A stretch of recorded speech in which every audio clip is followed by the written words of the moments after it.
اللهم أنت ربي لا إله إلا أنت خلقتني وأنا عبدك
وتكرمني بها بالسعادة والكرامة مع ذرياتي وتكثر بها أموالي وأولادي وأصحابي وتلاميذي وتلاميذاتي وأتباعي فارزقني اللهم تمام نعمتك وتمام رحمتك وتمام رضوانك وصل وسلم عليه وعلى آله عدد ما خلقت ورزقت وأحسنت إلى يوم تحشر به الخلائق أجمعين ولا حول ولا قوة إلا بالله العلي العظيم يا جميل يا بديع السماوات والأرض يا ذا الجلال والإكرام جملني بالفصاحة والبلاغة والبراعة واحلل عقدة من لساني يفقهوا قولي برحمة الرحمة الرقة ثم تلين قلوبهم وجلودهم إلى ذكر الله ثم تلين قلوبهم وجلودهم إلى ذكر الله ثم تلين قلوبهم وجلودهم إلى ذكر الله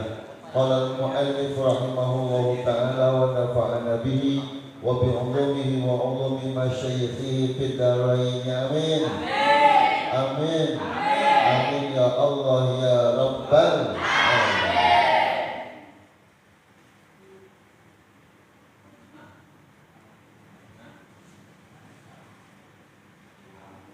Ketiga,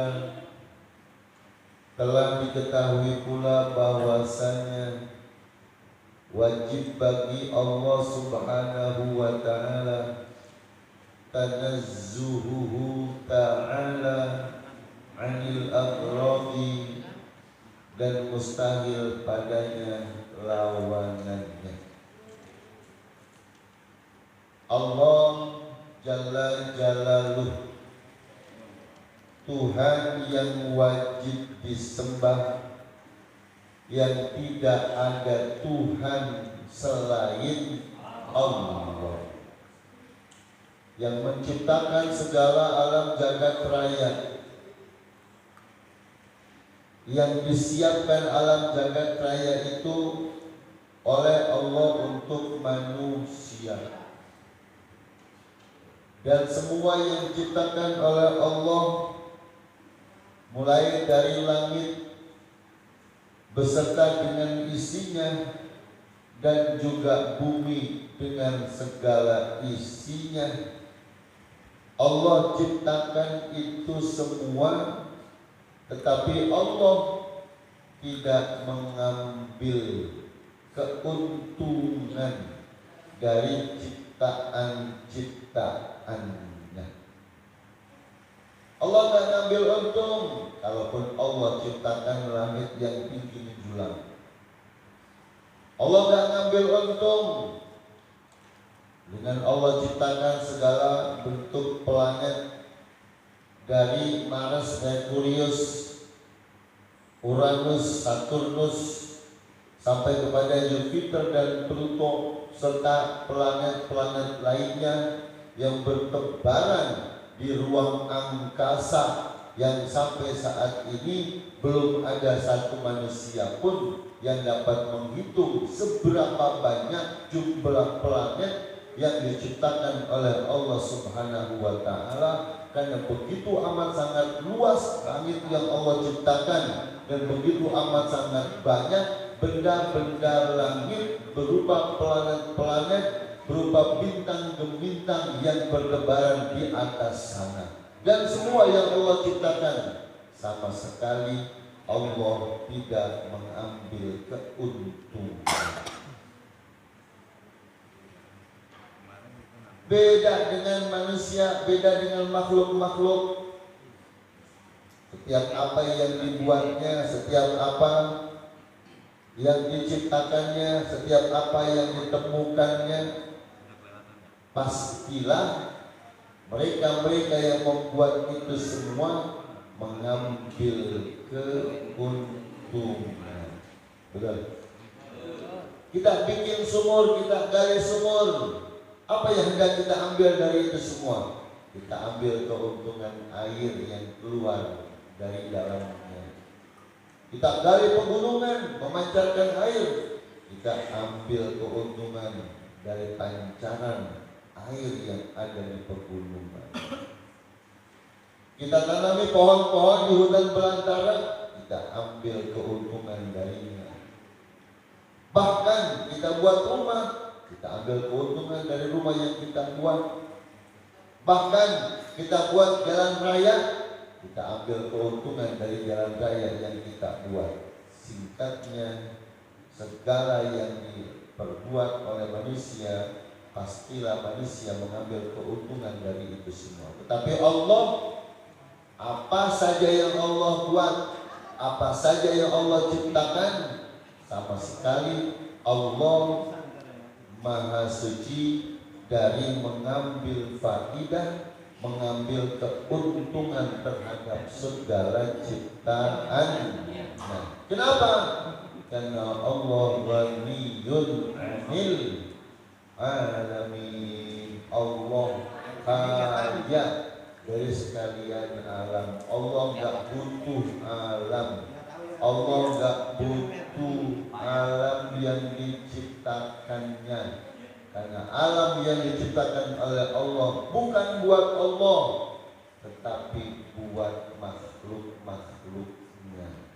Sampai kepada arasy diciptakan oleh Allah, bukan buat Allah, tapi buat makhluknya, buat hambanya, buat baginda Nabi kita Muhammad sallallahu alaihi wasallam. Karena Allah kan kehendaki Nabi berjumpa dengannya di tempat itu. Nabi makhluk, Nabi butuh tempat, maka Allah siapkan tempatnya. Allah bukan makhluk, Allah khaliq, Allah tidak butuh kepada tempat, maka semua tempat yang ada diciptakan oleh Allah bukan buat Allah, tetapi buat makhluk-makhluknya.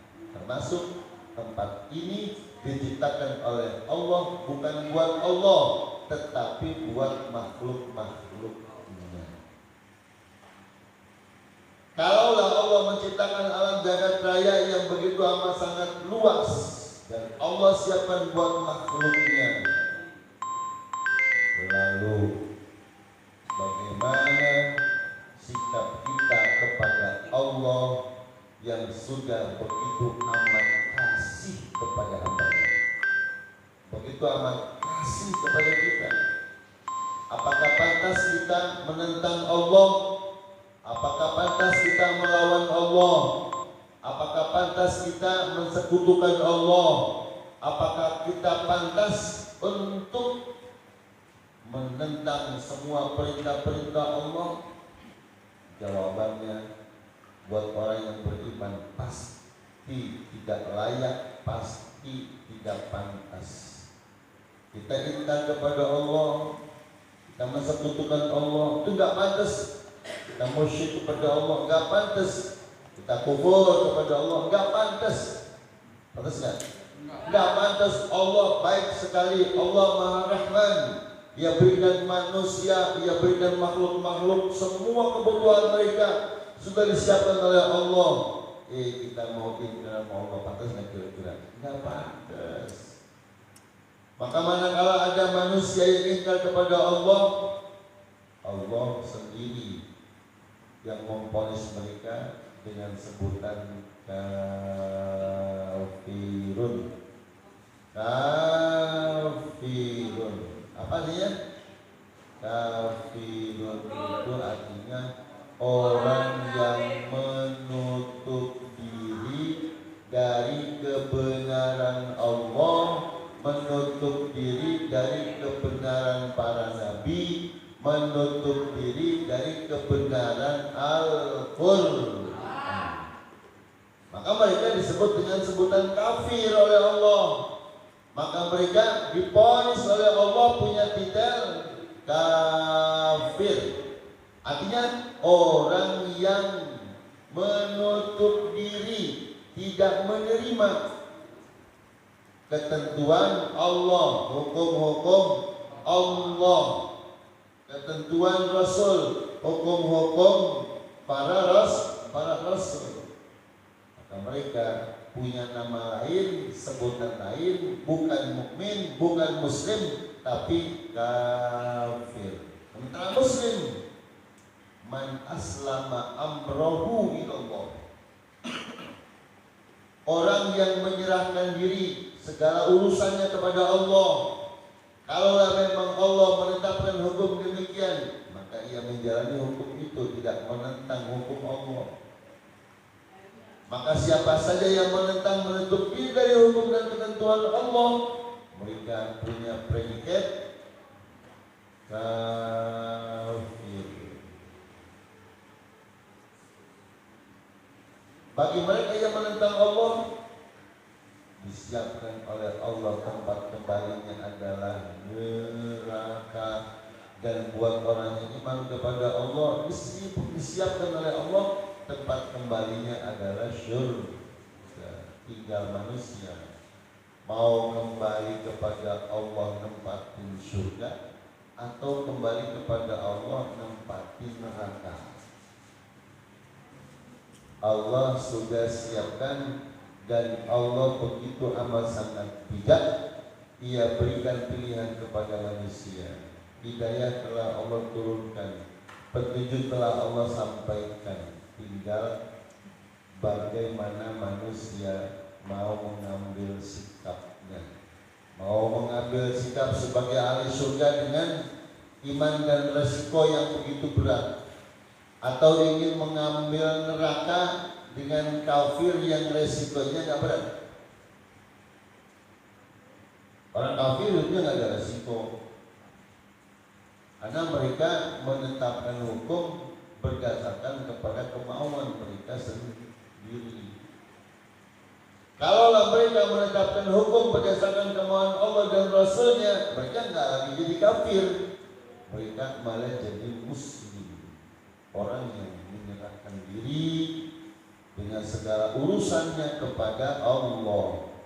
Maka kalau kita orang muslim, ya serahkan urusan kita kepada Allah. Jalani perintah Allah. Allah perintahkan kita untuk ibadah, jalani ibadah dengan beragam ibadah. Ada ibadah yang sifatnya terikat, yang disebut dengan ibadah mahdhah, dan ada ibadah yang sifatnya tidak terikat, yaitu ibadah ghairu mahdhah. Salat ada keterikatan, syarat dan rukun, sah dan batal. Maka salat masuk dalam kategori ibadah mahdhah, ibadah yang berketerikatan dengan syarat-syarat dan rukun, dengan sah dan batal. Sah dan batal. Tetapi banyak ibadah-ibadah yang tidak berketerikatan dengan syarat dan rukun yang ditetapkan oleh Allah dan Rasulnya, seperti ibadah mencari nafkah. Ibadah itu macul, nyangkul di sawah kebun, ibadah itu. Kalaupun kerjaannya mancing menghasilkan untuk memberikan nafkah kepada anak istri mereka, seperti para nelayan, kerjanya ngapain nelayan? Cari ikan. Ada yang cari ikannya dengan alat manual melalui pancing, dengan menggunakan pancing. Maka mancingnya para nelayan dalam rangka mencari nafkah untuk menghidupi anak istrinya, namanya ibadah. Namanya ibadah. Kalau ada di antara kita yang memang profesinya adalah sebagai pemancing dan digunakan hasilnya untuk memberikan nafkah kepada anak istri, ibadah.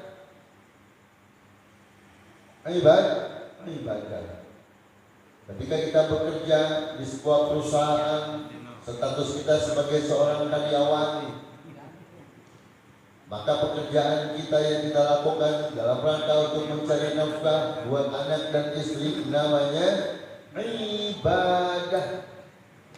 Para kuli-kuli di sawah, di bangunan, di perkantoran dan seterusnya, dengan kerja mereka banting tulang, sungsang, sumbel, peres keringet, gak kenal siang, gak kenal malam. Kadang-kadang shift siang, mereka kerja siang, shift malam, mereka kerja malam. Dikala orang sedang tertidur pulas, dikala orang sedang lelap-lelapnya tidur, mereka bekerja niatnya untuk mencari nafkah, membiayai hidup anak dan istri. Maka itu namanya ibadah ghairu mahdhah, ibadah yang tidak ada keterikatannya.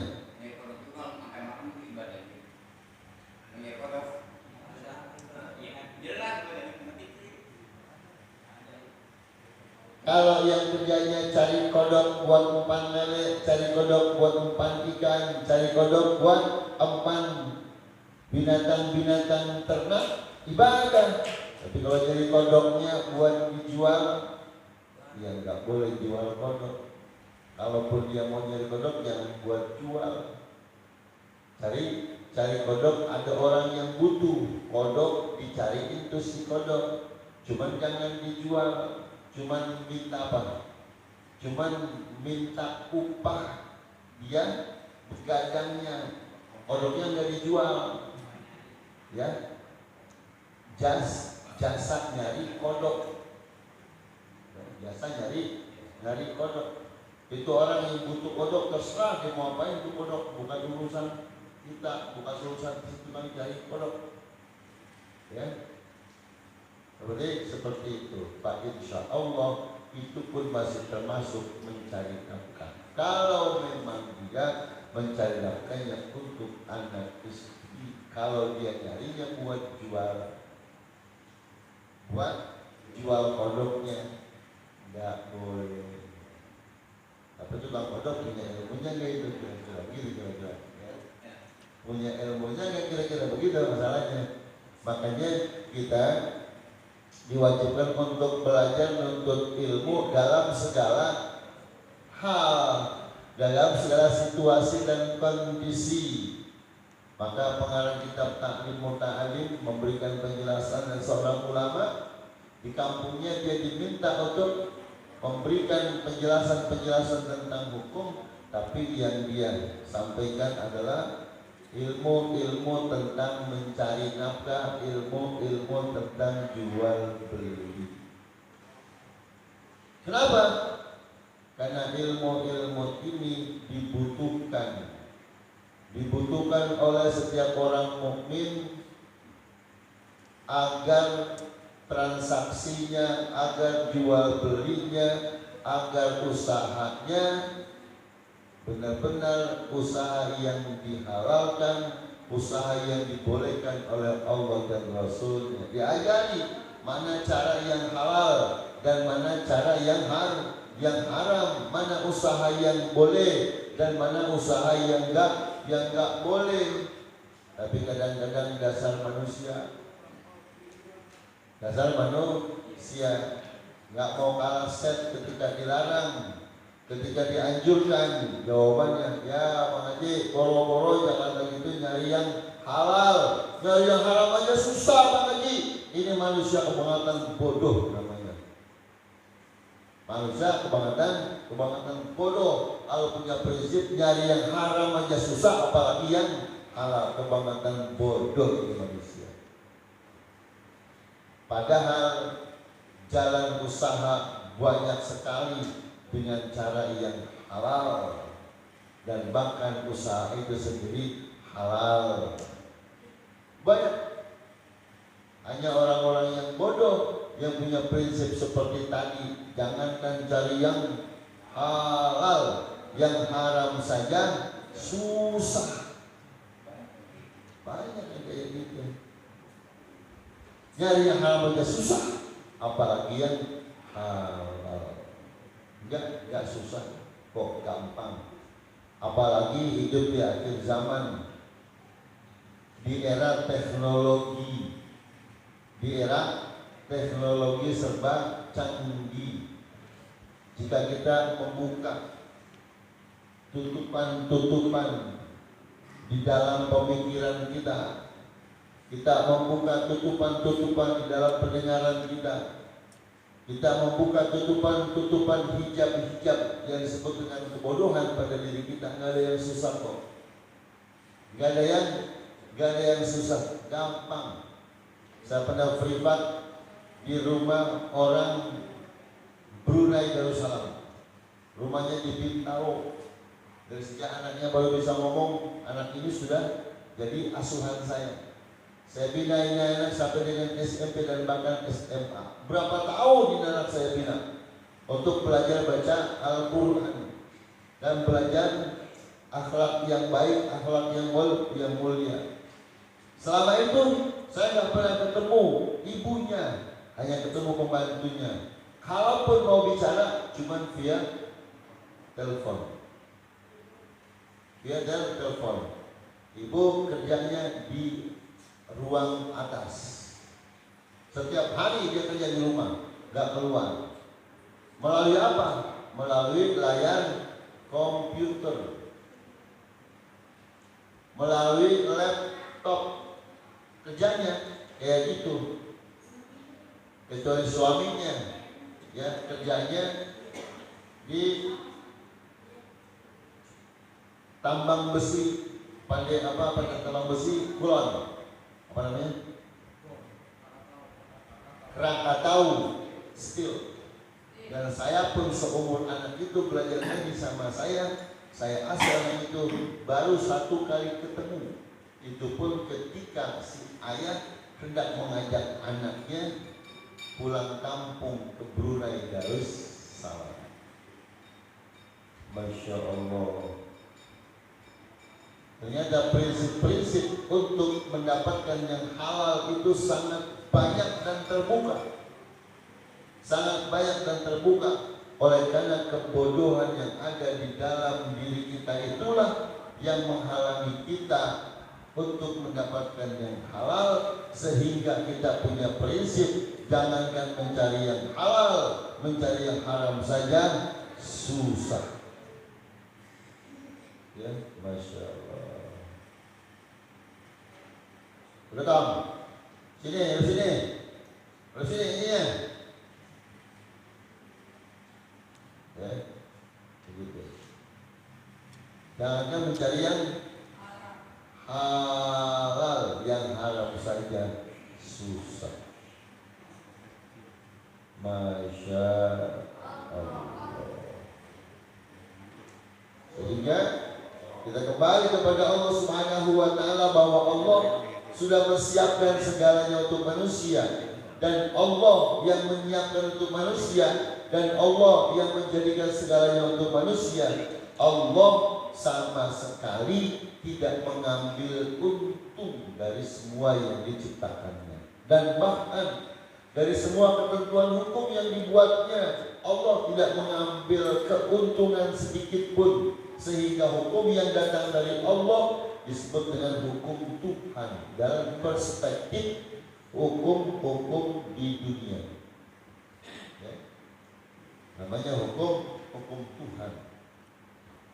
Hukum-hukum yang datang dari Tuhan, hukum-hukum yang datang dari Allah melalui para nabi dan para rasul.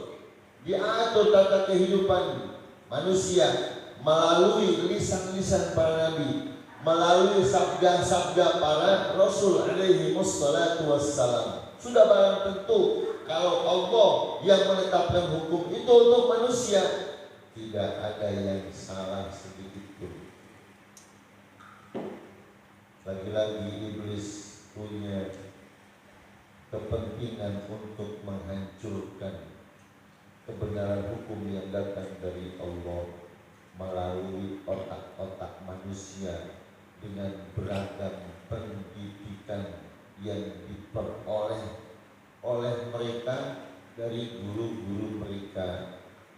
Kadang ada di antara guru-guru mereka yang tidak punya pemahaman tentang agama, hanya memiliki pemahaman tentang kehidupan di sekitarnya, sehingga si guru itu membuat rumusan-rumusan hukum tertentu yang dibisik-bisiki oleh setan-setan, oleh iblis-iblis, dan mereka berusaha untuk memperjuangkan hukum itu untuk dapat dilaksanakan di tengah-tengah manusia banyak, sehingga terjadi persaingan di dalam penegakan hukum dan di dalam dakwah penyampaian tentang hukum. Karena itu di dunia muncul beragam pemahaman tentang hukum. Ada hukum yang datang dari Allah disebut dengan hukum Tuhan, dibawa oleh para nabi, para rasul melalui syiar-syiar agama. Ada hukum yang dibuat oleh manusia itu sendiri dengan nama yang beragam. Ada hukum humanis, ada hukum solidaris, ada hukum demokratis, ada hukum liberalis, dan seterusnya, yang dibuat oleh mereka-mereka berdasarkan kepada pemahaman mereka secara pribadi, berdasarkan penelitian dan pengalaman perjalanan kehidupan mereka. Dan ternyata mereka juga berusaha untuk mendakwakan hukum itu. Mereka berusaha untuk menyebarkan hukum itu. Sehingga kalau kita duduk di pondok pesantren dan kita duduk di bangku sekolah, maka akan ada pertentangan yang signifikan, pertentangan yang dahsyat antara pemahaman hukum berdasarkan perspektif hukum Islam dan hukum berdasarkan perspektif hukum dunia. Terjadi pertentangan yang tidak akan pernah clear, ya. Pertentangan yang tidak akan pernah clear, dan ternyata jiwa setiap manusia itu akan dipengaruhi oleh seberapa banyak muatan hukum yang dipelajarinya. Maka manakala kita duduk di fakultas hukum konvensional dengan hukum perdatanya ataupun hukum pidananya, maka otaknya akan terisi, hatinya akan terisi, sikap dan pemikiran pun akan terisi oleh hukum-hukum konvensional buatan manusia. Sekalipun dia adalah muslim, sekalipun dia terlahir daripada ahlul Quran, ketika yang dipelajari adalah hukum-hukum itu yang masuk jadi muatan di dalam jiwa dan dirinya, maka yang muncul dalam putusan-putusannya selalu berstandar kepada hukum-hukum yang ia pelajari, bukan hukum-hukum Allah. Terlebih di akhir zaman ini, orang yang berstandar dan berpegang kepada hukum Allah pun sedikit seiring perjalanan waktu sudah mulai sedikit bergulir, seperti Arab Saudi misalnya, yang dengan kekeh sebagai bagian daripada sumber keluar dan muncul berkembangnya Islam, sudah mulai menganut paham-paham liberalisasi, adanya kebebasan antara hak laki-laki dengan perempuan berdasarkan humanisme, berdasarkan kemanusiaan. Maka saat ini pun mereka sudah mulai melangkahkan kaki menerapkan liberalisasi di negeri yang nuansanya Islami. Kemarin sebelum Covid, ya, ketika tahun 2013, 14, 15 sampai dengan 16, tidak ada pejabat-pejabat, tidak ada petugas-petugas imigrasi wanita-wanita, tapi setelah itu banyak bermunculan pejabat-pejabat, pegawai-pegawai bernuansa liberal, petugas-petugasnya sudah banyak perempuan, ya. Sehingga kita yang laki-laki pun ketika itu untuk untuk imigrasi, ya, dengan tidak ragu-ragu, kadang mereka pegang saja, kadang mereka tekan saja jari-jemari kita untuk identitas kebangsaan atau kewarganegaraan. Seiring berjalannya waktu, pertempuran, persaingan saling menggeser pun terjadi. Ini ya, ketika fenomena dunia dengan persaingannya yang sangat ketat, ternyata kita sendiri lebih cenderung mempelajari hukum-hukum konvensional ketimbang hukum-hukum Islam. Karena semakin sedikit, maka persaingannya akan semakin kalah. Di kampung kita ini, yang mondok pesantren berapa orang, yang sekolah SMP berapa orang, yang sekolah SMA berapa orang, yang sarjana Al-Quran berapa orang, yang sarjana hukum berapa orang, yang sarjana ekonomi berapa orang. Boleh kita adu, kalah Islam di kampung kita. Betul. Ya. Dan belum saya dengar ada di antara teman-teman kita, saudara-saudara kita, mau kemana bang? Dia mau nganterin anak kemana? Privat. Privat apa? Privat Al-Quran. Mana bang? Mau nganter anak? Mana? Privat. Privat apa? Privat musik. Banyak. Privat renang. Banyak. Apalagi privat calistung, baca, tulis, ngitung. Banyak. Dan biayanya tidak sedikit. Biaya tidak sedikit. Dari situ saja kita bisa mengambil sebuah kesimpulan bahwa persaingan antara pelajaran-pelajaran pendidikan keagamaan dengan pendidikan umum jelas sudah kalah. Ya, secara sensus pendidikan yang dididik di pondok pesantren saja belum tentu berhasil, belum tentu sukses, karena mohon maaf kadang-kadang yang dikirim di pondok pesantren, terutama pondok pesantren tradisional, itu rata-rata yang dikirim anak-anak yang BSDS, yang masuk SD nggak lulus, masuk SMP negeri nggak lulus, masuk SMP swasta nggak kuat biayanya, dilempar ke pondok pesantren Salafiyah. Yang otaknya bagus-bagus, yang bening-bening, ditaruh di tempat-tempat umum, yang nantinya mereka akan menjadi penopang pendamping kemajuan bangsa asing di negeri kita. Sedikit sekali ya anak-anak cerdas dikirim di pondok pesantren Salafiyah, sedikit sekali. Ya mungkin karena memang jelas dan pastinya begitulah Allah Subhanahu wa ta'ala memberikan taufik dan hidayah kepada hamba-hambanya.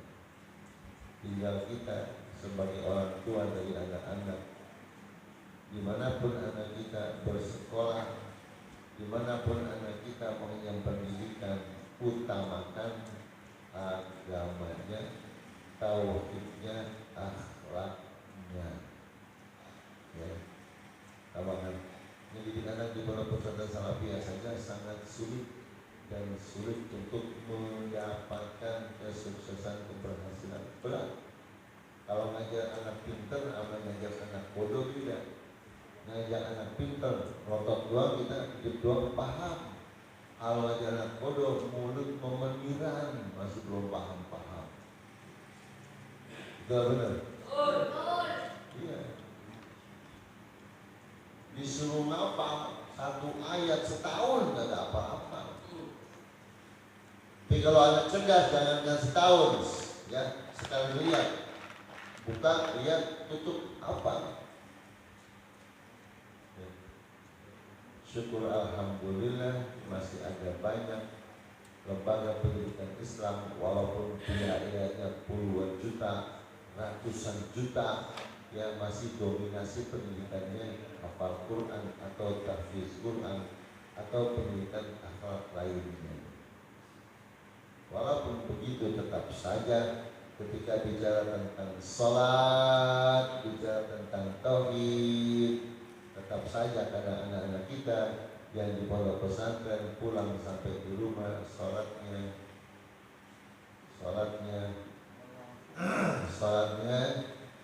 amburadul. Soalnya amburadul ketika di rumah. Ya. Berat, ya berat.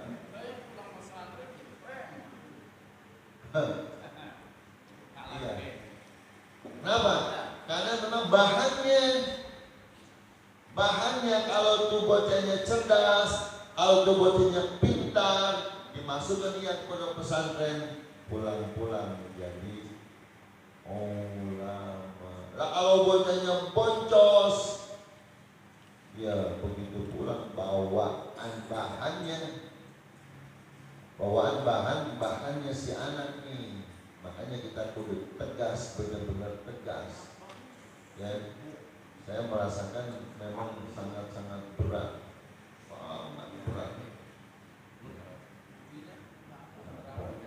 Terutama yang kita tangani sendiri, anak sendiri misalnya, asuhan kita, didikan kita berat.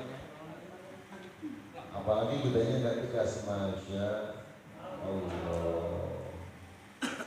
Saya merasa dulu orang tua saya dididik dengan pendidikan agama itu benar-benar tegas, diguyur, disabet, dijebret, ya, diajak jebret. Dulu tahu waktu masih anak-anak ngerasain apa ini begini, kayak ada orang tua begitu. Ya hasil dari didikan orang tua kita baru merasa dan bersyukur kepada Allah. Untung dulu gua kalau kagak ngaji dipuji, untung dulu gua kalau kagak ngaji diguyur, untung dulu gua kalau kagak hafal disetrap, untung dulu gua. Jadi untungnya sekarang, ya, untungnya rasanya sekarang, untungnya dulu, untung dulu sekarang gua, untung dulu sekarang gua, untung dulu sekarang gue, gitu. Jadi begitulah kebaikan. Dari dulu udah untung sebetulnya.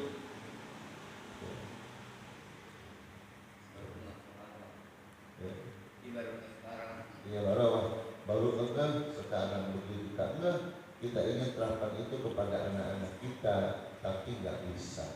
Allahumma